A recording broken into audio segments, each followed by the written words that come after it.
Buat tahlil 7 hari. 40 hari, 100 hari. Benda tu. Hari ini sampah.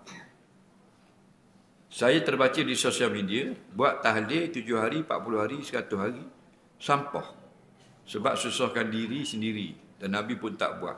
Apakah hukumnya? Bila berlaku kematian, dia sama dengan kehidupan. Okey, bila lahir seorang anak, dipanggil bila hidup seorang manusia. Itu lahir. Dia ada hukum. Ada yang wajib, ada yang harus, ada yang sunat, ada yang makruh, ada yang haram kita lakukan. Betul tak? Kalau lahir seorang anak. Begitu juga bila berlakunya kematian.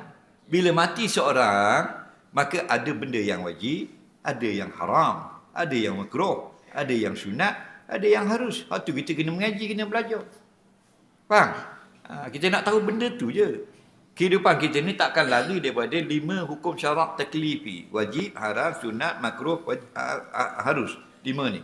Maka bila berlaku kematian, kita dah belajar apa yang wajib. 4 perkara. Mandi, kapam, sembahyang, tanam. 4 perkara. Tahlil masuk tak? Sebab tu ulama semua jawab. Tengok. Fatwa, Lajnah Fatwa Universiti Al-Azhar. Hukum tahlil tidak wajib. Dr. Noh Sulaiman, Mufti Jordan, tidak wajib tahlil. Dia tak masuk perkara wajib. Faham lagi? Syekh Hasanai Muhammad Makhlum, Mufti Mesir dulu, tahun 55, tidak wajib. Tahun 59, Syekh Syed Haddad Alawi, Mufti Johor, tahun 1959, tidak wajib.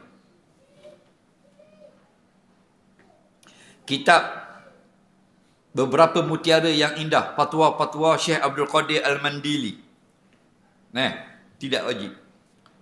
Dalam Bahrul Syarah, Bahrul Mazi, Syarah Turmizi, Syekh Idris Al-Marbawi. Nampak? Orang Perak tak?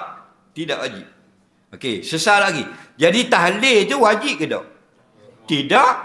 Tidak wajib. Bubuk tu dulu. Tidak wajib. Okey. Apa lagi yang tidak wajib? Kita yang tanam, okey, kita ambil tanam lah. Bila dah tanam tu wajib tak? Wajib. Lepas tanam, apa lagi wajib? Tak wajib. Talqin, tidak wajib.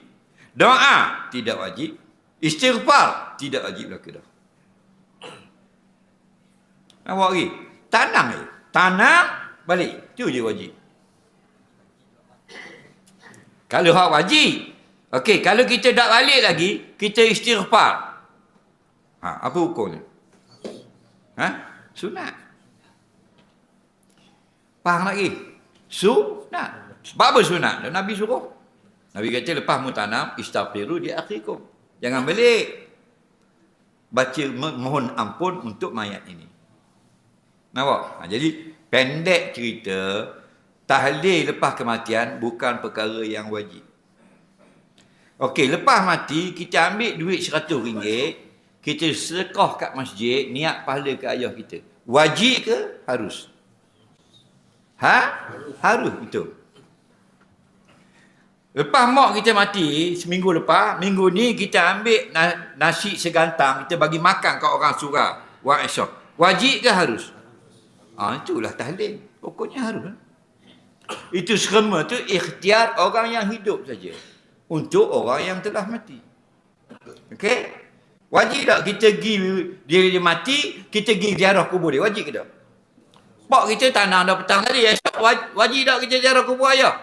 Tak. Faham? Jadi, bila berlaku kematian, mulakukanlah apa saja yang boleh membantu mereka. Apa dia yang boleh bantu mereka? Doa. Okey, kita pun panggil lah orang masjid, mari berdoa untuk ayah kita yang meninggal petang tadi. Harus. Dan mana yang tak betul? Yang tak betul kita menganggap kalau berlaku kematian, wajib kena buat majlis tahlil. Itu salah. Faham? Adapun kita nak tahlil, kita tak nak tahlil, boleh. Kita nak berdoa, tambah berdoa, boleh. Kita nak baca Quran, hadiah ke dia, tak nak baca Quran, boleh. Buatlah apa saja. Saya tak tahlil, saya sedekah, harus. Saya tidak sedekah, saya baca Quran untuk ayah, harus. Saya tidak baca Quran, saya pergi ke atas tika, pergi ke masjid, harus. Saya nak atas tika, saya nak wakaf tanah untuk ayah, harus belaka. Lepas tu bila Nabi orang perempuan, mak dia mati, dia pergi jumpa Nabi. Ya Rasulullah, inna ummi qad matat. Sungguhnya ibuku telah meninggal. Atasaddaqtu anha, bolehkah aku tolong bersedekah daripadanya? Seolah-olah dia ni belum mati lagi, aku yang tolong sedekah. Nabi kata, na'am. Nah, dan bukan mesti buat tahlil itu 100 kali. Dah tu orang duk tahlil 100 kali la ilallah, tu dia punya masa. Kita nak tahlil sekali, silakan. Kita tak nak buat tahlil, makan saja, harus. Datang seorang laki-laki, ya Rasulullah, ayyul amali fi islami khair. Amalan apa terbaik dalam Islam?